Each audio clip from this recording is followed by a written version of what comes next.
साहब के और आज के बीच में हम ज्यादा देर तक अवरोध बनने वाले नहीं हैं। कुछ ही मिनट में मैं अपनी बात समाप्त करूंगा और हमारे तुरंत बाद रावण मेश्राम साहब आप लोगों के बीच में रहेंगे। इसलिए सभी साथियों से अनुरोध है कि वो अपनी अपनी जगह पर बैठे। डिस्टर्ब हो लगा साथियों, आज ये मंडल स्तरीय महारैली की अध्यक्षता कर रहे हैं आदरणीय रावण मेश्राम साहब। मंच पर उपस्थित तमाम सम्मानित अतिथि एवं वक्ता और पूरे मंडल के कोने कोने से बहुत बड़ी संख्या में आए हुए मूल निवासी साथियों, भाइयों बहन, आगे से करना मत लीजिए, ऊपर साथियों, मुल्क के हालात खराब है पीछे वाले को और मुल्क के हालात इतने ज्यादा खराब है कर दीजिए इधर से कि इस देश के अंदर चाहे शेड्यूल कास्ट के लोगों की बात किया जाए तो कहीं मूंछ रखने की वजह से पीट दिया जाता है, कहीं घोड़ी पर चढ़ने की वजह से पीट दिया जाता है। और हालात तो इतने भी ज्यादा बिगड़ गए हैं कि वोट लेने के चक्कर में किसी शेड्यूल कास्ट के व्यक्ति को राष्ट्रपति भी बना दिया जाता है। लेकिन हैरानी की बात यह है कि राष्ट्रपति भी जब मंदिर में जाता है तो राष्ट्रपति को भी मंदिर में प्रवेश नहीं दिया जाता है और मंदिर की सीढ़ियों पर बैठकर राष्ट्रपति को भी पूजा करना पड़ता है। शेड्यूल कास्ट के हालात खराब है। आदिवासियों को उनके जल जंगल जमीन से खदेड़ा जाए, एक प्रकार की माइनॉरिटीज के लोग रहते हैं। सिखों का देश में बड़े पैमाने पर कत्लेआम हुआ और जब सिख किसानों के समर्थन में प्रदर्शन कर रहे थे, धरना कर रहे थे, तो सिखों को खालिस्तानी कहने का काम किया गया। बुद्धिस्टों के जो ऐतिहासिक स्थल है उस पर मनुवादियों का कब्जा कराया जा रहा है, क्रिश्चियनों के संस्थाओं पर हमले किए जा रहे हैं और देश की जो बहुत बड़ी माइनॉरिटी है जिसे मुस्लिम माइनॉरिटी कहा जाता है, आजादी के 74-75 साल में इस देश में मुसलमानों के हालात इतने ज्यादा बिगड़ गए हैं कि मुसलमानों का परसेंटेज जितना देश में है उससे ज्यादा जेल में उनको रखा गया है।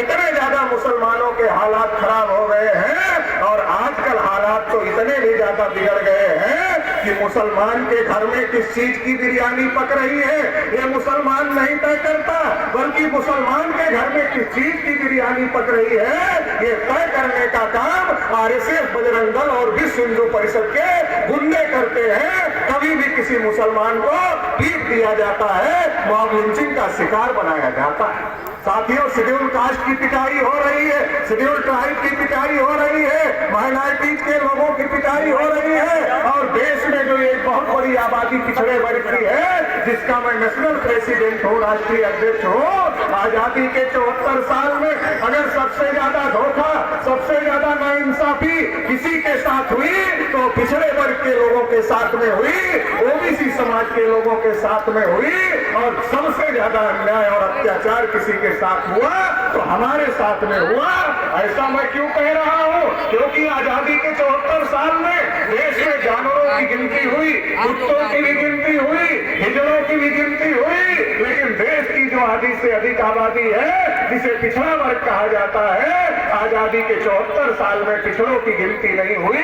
तो साथियों, पिछड़े वर्ग के लोगों को समझने की जरूरत है। हमारे समर्थन के बगैर किसी की सरकार नहीं बनती और हमें खुशी है कि इस महारैली में एक बहुत बड़ी तादाद में पिछड़े वर्ग के लोग भी शामिल हैं। तो पिछड़े वर्ग के लोगों कान खोलकर सुनो, कान खोलकर सुनो, समझो और घर घर जाकर के बताओ कि इस देश में अगर पिछड़े वर्ग के साथ सबसे बड़ा धोखा किसी ने किया है तो मोदी ने किया है, वो योगी ने किया है। 2014 में मोदी जी बहरूपिया बन के आए थे और ये कह रहे थे कि हम तो पिछड़ी जाति के हैं, हम तो चाय बेचने वाले हैं, हम तो नीच जाति के हैं। हमारे लोग धोखे में आ गए, बहकावे में आ गए और धोखे और बहकावे में आकर के मोदी जी को वोट दे दिया।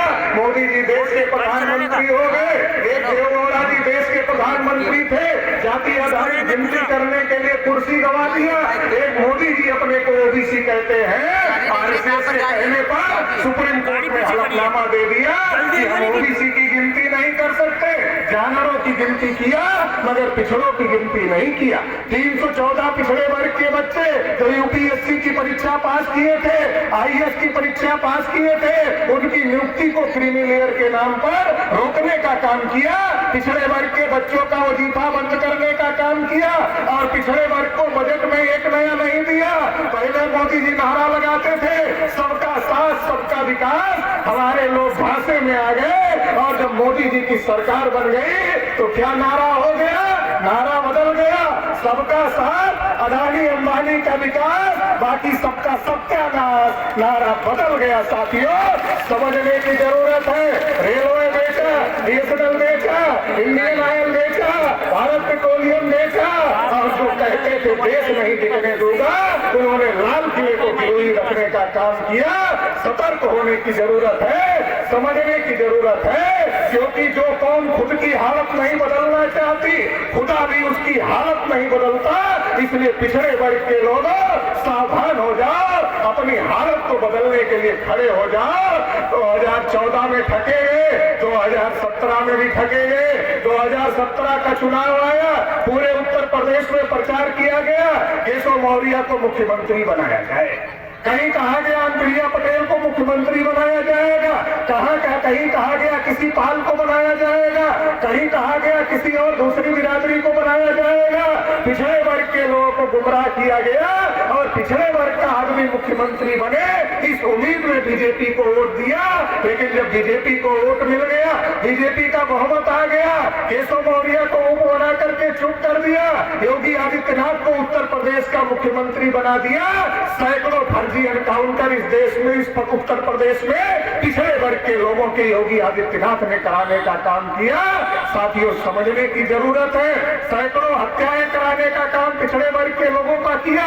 बलिया आपके बहुत दूर नहीं है, प्रतापगढ़ आपके बहुत दूर नहीं है। आपको सब पता है कि पूरे उत्तर प्रदेश में किस प्रकार से पिछड़ों का दमन हो रहा है, उत्पीड़न हो रहा है, उनके अधिकारियों कर्मचारियों के ऊपर अन्याय अत्याचार हो रहा है। और मैं तो राष्ट्रीय पिछड़ा वर्ग मोर्चा की परिवर्तन यात्रा पर निकला था, मुझको किसान मिल गए। मैंने कहा कि भाई क्या हाल है? किसानों ने कहा पटेल जी हाल मत पूछो, हाल तो बहुत खराब है। हमने कहा क्या खराब है?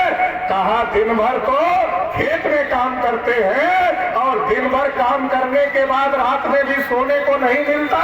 हमने कहा सोने को क्यों नहीं मिलता रात में? कहा योगी जी ने एक तो अपने गुंडे छोड़ दिए हैं, ऊपर से अपने सार छोड़ दिए हैं। योगी के गुंडे हमारे समाज की हत्या कर रहे हैं और योगी के सार हमारी फसलों को खाने का काम कर रहे हैं। साथियों समझने की जरूरत है। फर्जी एनकाउंटर हुआ। एक बात और हम लोगों को समझाई गई थी कि अखिलेश यादव की सरकार होती है तो सारा नौकरी यादव को मिल जाती है, इसलिए हमको वोट दे दो और हम तुमको ही नौकरियां देंगे। तमाम बिरादरियों ने पिछड़े वर्ग के उन्होंने भाजपा को वोट दिया। लेकिन साथियों उठाकर देख लो गोरखपुर यूनिवर्सिटी में कितने पिछड़ों को नियुक्ति मिली, उठाकर देख लो बांदा यूनिवर्सिटी में कितने पिछड़ों को नियुक्ति मिली, उठाकर देख लो जो एपीआई नियुक्त हुए उसमें कितने पिछड़े वर्ग के हैं, उठाकर देख लो जो प्रिंसिपल बने उसमें कितने पिछड़े वर्ग के लोग हैं, उठाकर देख लो आपके साथ नाइंसाफी हो रही है, आपके साथ धोखा हो रहा है। क्रय केंद्रों पर आपका धान नहीं खरीदा जा रहा है, खाद आपको नहीं मिल रही है, आपके ऊपर अन्याय अत्याचार बढ़ गया है।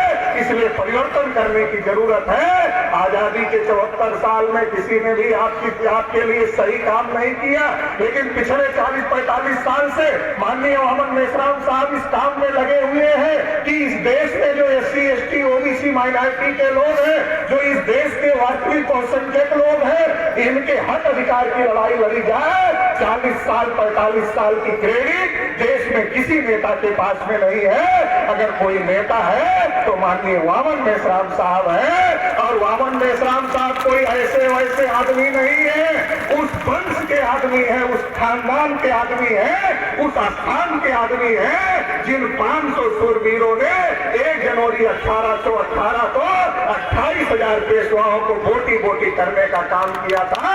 उस खानदान के आदमी मेश्राम साहब है। वो आपको पता चले इसलिए मेश्राम साहब को तलवार भेंट करने का काम मैंने किया कि आपको भी पता चले कि उस खानदान से मेश्राम साहब आते हैं। साथियों उन डाकुओं ने शिवाजी महाराज की हत्या का बदला लिया था, संभाजी महाराज की हत्या का बदला लिया था, और तब ज्योतिबा फूले और छत्रपति साहू महाराज बाबा साहब अम्बेडकर ने लड़के संविधान में हमें अधिकार दिलाया।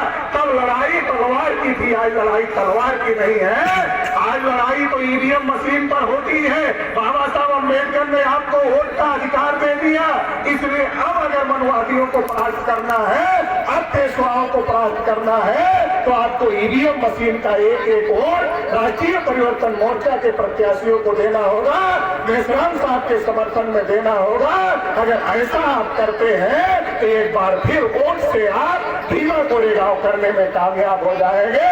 साथियों, इस बार 2022 में वोट से भीमा कोरेगांव होगा, 2024 में वोट से भीमा कोरेगांव होगा और अपने विरोधियों को परास्त करने का काम करेंगे। इसी आशा और उम्मीद के साथ आप सभी लोगों ने मुझे सुना, इसके लिए आभार, धन्यवाद, जय मुल्ला।